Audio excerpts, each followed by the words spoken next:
नमस्कार, बहुत बहुत स्वागत है आपका आयुर्वेद पर आधारित हमारे इस बेहद खास कार्यक्रम स्वस्थ विचार में। मैं हूं आपके साथ आपका साथी विकास।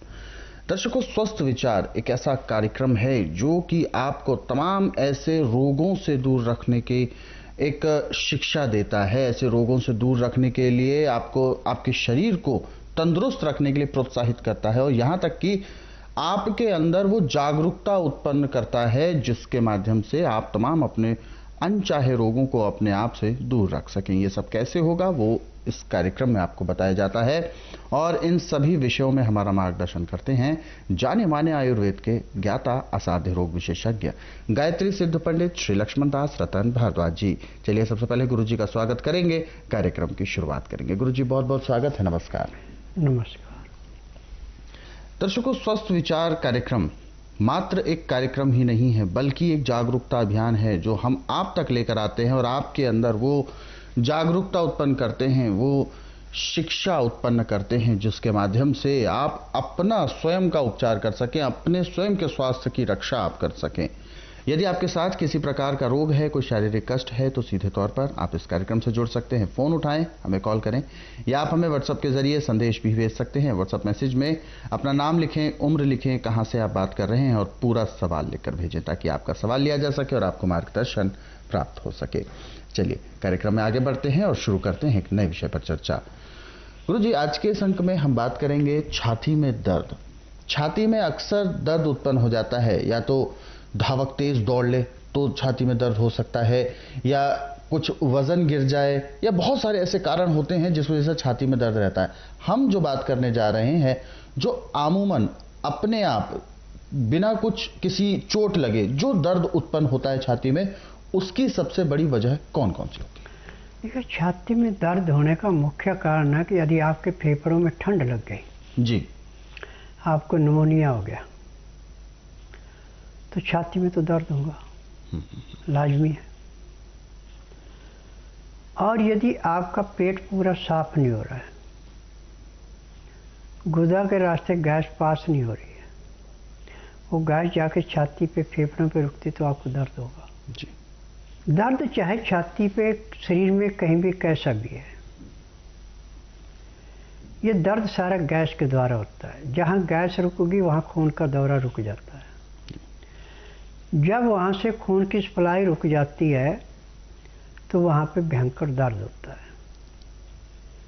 है। एलोपैथिक में तो पेन किलर या स्टेरॉइड लगा के उस जगह सुन्न कर देते हैं, परंतु स्वस्थ विचार में रोग को जड़ से पकड़ के उसको काटा जाता है, उसको दबाया नहीं जाता।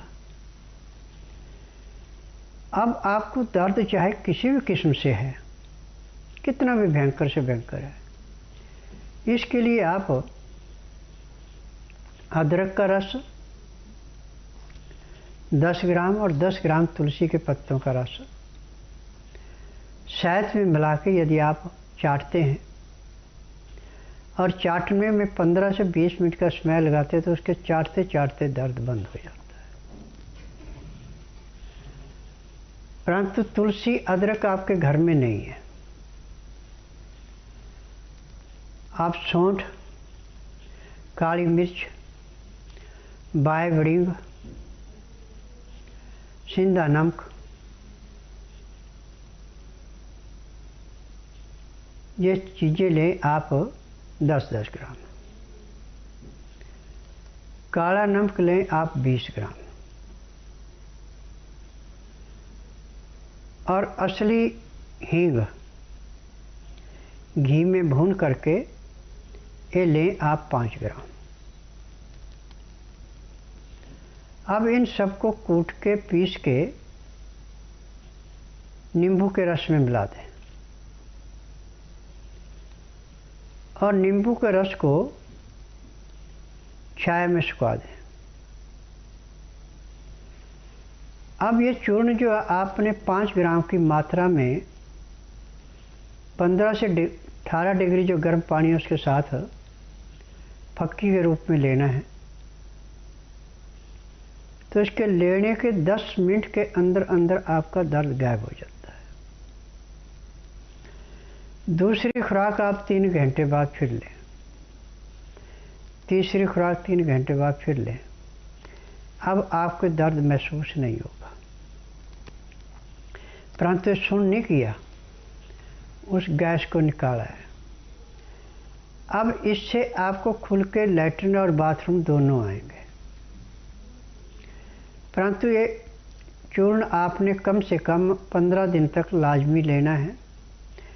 खान पान पर विशेष ध्यान देना कि इसमें गेहूं की रोटी नहीं खानी। जौ है, चने हैं, मक्का है, सोयाबीन है, बाजरा है, चुलाई है, सिंगाड़े हैं, ये सब चीज़ें मिला करके आटा पिसा लें और आटा पिसा के छानना नहीं, चोकर नहीं निकालनी। जितनी आपको भूख है उतना आटा निकालें। उस आटे को सख्त गूंद के खुले पानी के अंदर डुबो के रख दें। अब आपने सब्जी खानी या दाल खानी है, उसको तैयार कर लें।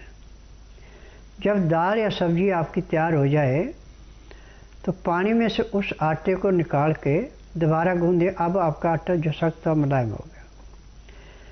अब इसकी रोटी बनाएं। जब रोटी आपकी पक जाए तो जो दाल या सब्जी आपने तरीदार बना रखी है उसके अंदर, थाली के अंदर डाल के उस रोटी को डाल दें। अब वो रोटी गर्म गर्म उसके अंदर बिल्कुल गल जाएगी। उसमें गराहियाँ चबाने की जरूरत नहीं रहेगी। जैसे सूप पीते हैं ऐसे पीने काबिल हो गई। अब आप 2 गिलास हल्का गर्म पानी 15 से 18 डिग्री, उसके अंदर लहसुन, प्याज, अदरक का रस मिला दें। अब जो उसका कचरा बचा उसको इसी दाल में, सब्जी में मिला के उस रोटी को चूर के 2-4 ग्राहियाँ रोटी की खाई या सूप पिया, ऊपर से 2 घुट पानी पिया। 2-4 ग्राही खाना खाया, 2 घुट पानी पिया। पानी पीने में, खाना खाने में यदि आप 1 घंटा लगाते हैं तो मैं दावे से कहता हूँ कि आपको एक ही दिन में 25 से 30% आराम मिल जाएगा। परंतु आपका रोग पुराना है तो भी आपको 10% आराम तो पहले दिन लाजमी मिलेगा। अब ये क्रिया आप 15-20 दिन, महीना भी कर लें, आपको कोई नुकसान नहीं, लाभ ही लाभ होगा। क्योंकि हमारी पाचन शक्ति जब कमज़ोर होती है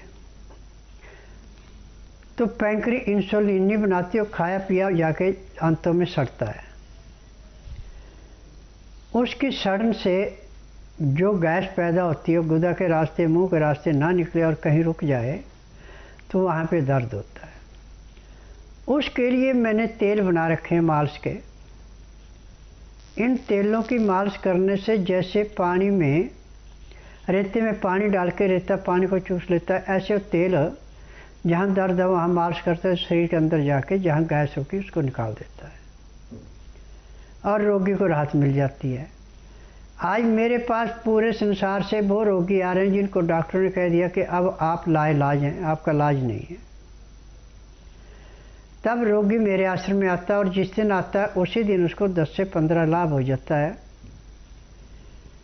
और महीने 1.5 महीने में उसका रोग समाप्त होता है। तो टीवी के माध्यम से वो स्वयं अपना इंटरव्यू देते हैं कि जैसे हम दुखी हैं ऐसे जो संसार में हमारे भाई दुखी हैं वो भी इस बीमारी से मुक्ति पाएं। तो उनका इंटरव्यू मैं शेयर करता हूँ आपसे और इंटरव्यू में वो स्वयं बताते हैं। उनको सिखाया नहीं जाता, इनको पैसा नहीं दिया जाता जैसे और कंपनी वाले एडवर्टाइजमेंट के लिए पैसा देते हैं। यहाँ पे किसी को पैसा दे के इंटरव्यू नहीं कराया जाता और यहाँ पे ओरिजिनल इंटरव्यू है। ये नहीं कि हमने सिखा दिया उसको तब है। अब आज मैंने पूरे संसार से एक वायदा किया कि आंधे को दिखाना, बहरे को सुनाना, गूंगे से बुलाना, न मर्द को मर्द बनाना, बांझ से संतान उत्पत्ति कराना, अनहोनी को होनी करके दिखाना, ये मेरा कर्म है। मुझे 10,000 जड़ी बूटियों की पहचान है जिनसे मैं दवाइयाँ बनाता हूँ। दवाइयों की मेरी अपनी फार्मेसी जिसमें दवाइयाँ बनती हैं। मैं किसी बनी बनाई दवाई नहीं बेचता। दवाइयाँ रजिस्टर्ड भी हैं, दवाइयाँ पेटेंट भी हैं। इन दवाइयों की विशेषता है कि लाभ करेंगी, नुकसान कभी नहीं करती। इन दवाइयों में ओवरडोज खा लें तो कोई नुकसान नहीं है, अंडर डोज खाएँ तो कोई नुकसान नहीं है। यदि पूरी मात्रा में खाते हैं रोग जल्दी कटता है, कम मात्रा में खाते हैं तो रोग देर से कटता है।